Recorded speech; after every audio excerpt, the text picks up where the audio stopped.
അപ്പം നോയമ്പൊക്കെ ഇപ്പോൾ 12 മണി തൊട്ട് 6 മണി വരെ കഴിക്കാനാണ് ഞാൻ പ്ലാൻ ചെയ്തിരിക്കുന്നത്. അപ്പം ആ സമയത്ത് എന്തൊക്കെ കഴിച്ച് നോക്കാം. അപ്പോൾ ആദ്യമായിട്ട് നമ്മളൊരു വടിയാണ് കഴിച്ചിരിക്കുന്നത്.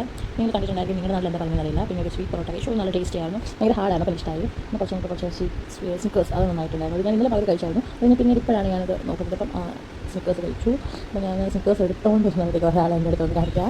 ഇതാണ് ഇവിടുത്തെ താരം. ആൾക്ക് എൻ്റെ കവർ പൊട്ടിച്ചാലും ആൾക്കത് വേണം. അപ്പം അത് നോക്കി എപ്പോഴും ഇരിക്കും. എന്ത് പാക്കറ്റ് വെച്ചാലും ആളുടെ കണ്ണാൻ്റെ തൊട്ട് താഴെ കാണാൻ നമുക്ക് പറ്റുന്നത്. നാട്ടിൽ നിൽക്കുന്ന ആൾ ഞങ്ങളുടെ വീട്ടിലെ ഒരു അംഗമാണ്. അതായത് ഇളയ മോനെന്നാണ് ഞങ്ങൾ അറിയപ്പെടുന്നത്. പിന്നെ കുറച്ച് ഒരു മണിക്കായിട്ട് ഞാൻ ചോറ് കഴിച്ചു. ചോറിലൂടെ അല്ല വെള്ളരിക്ക മോര് കറിയായിരുന്നു. അത് ഇന്നലെ വെച്ച വെള്ളരിക്ക മോര് കറിയായിരുന്നു. അത് രണ്ട് ശനിക്കും. അപ്പം അത് നല്ല ടേസ്റ്റ് ആയിരുന്നു. അത് കഴിച്ചു. അതിൻ്റെ കൂടെ കുറച്ച് എന്താ പറയുക, പാവക്കാത്തോന്നുണ്ടായിരുന്നു, ബീൻസ് തോന്നുന്നുണ്ടായിരുന്നു. പക്ഷേ പാവക്കാത്ത ഞാൻ കാണിക്കാൻ പറ്റില്ല, കാരണം ഇതിനുള്ള വെച്ച് പറഞ്ഞിട്ട് ഇങ്ങനെ വെച്ചിരിക്കുന്നതാണ്. കുറച്ച് ബീൻസ് തോന്നുന്നു.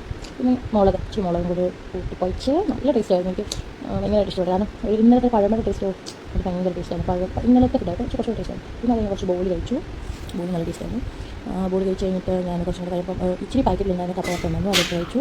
പിന്നെ ഫ്രിഡ്ജ് തുറന്നപ്പോൾ ഡയറി മിൽക്ക് കഴിക്കുന്നുണ്ട്. അപ്പം അതൊക്കെ പിന്നെ ഡയറി മിൽക്ക് വരുന്നേക്കാളോട്ട് ഡയറി മിൽക്ക് എടുത്ത് കഴിച്ചു. ഡയറി മിൽക്ക് ചുമ്മാ എനിക്ക് ക്രീംസ് ഒന്നും വാങ്ങിച്ചിട്ടില്ല. അപ്പോൾ കണ്ടു ഒരാളവിടെ നോക്കിയതുകൊണ്ട് നല്ല ഫ്രിഡ്ജ് തുറന്നാലും ആളുടെ വിഷയം തന്നെയാണ്. അപ്പം ആൾ ഒന്ന് വെച്ചാൽ ആൾക്ക് കുറച്ച് കൊടുക്കാൻ നോക്കൂ. അങ്ങനെ ആൾ ഓടി വരുന്നുണ്ട്, കൊടുക്കണം. അങ്ങനെ ഏകദേശം പ്ലാനെല്ലാം തീർന്ന് കഴിക്കുന്നത്. അതൊക്കെ കഴിയുമ്പോഴത്തേക്കും വീട്ടുകാർ വന്നപ്പോൾ നല്ല ഉഴുന്നോടെല്ലാം മുരിഞ്ഞ് ഉഴുന്നോട് കൂടി നല്ല ടേസ്റ്റായിരുന്നു. അതുകൊണ്ട് കഴിച്ചു ഇന്നത്തെ ദിവസം ശുഭാക്കി.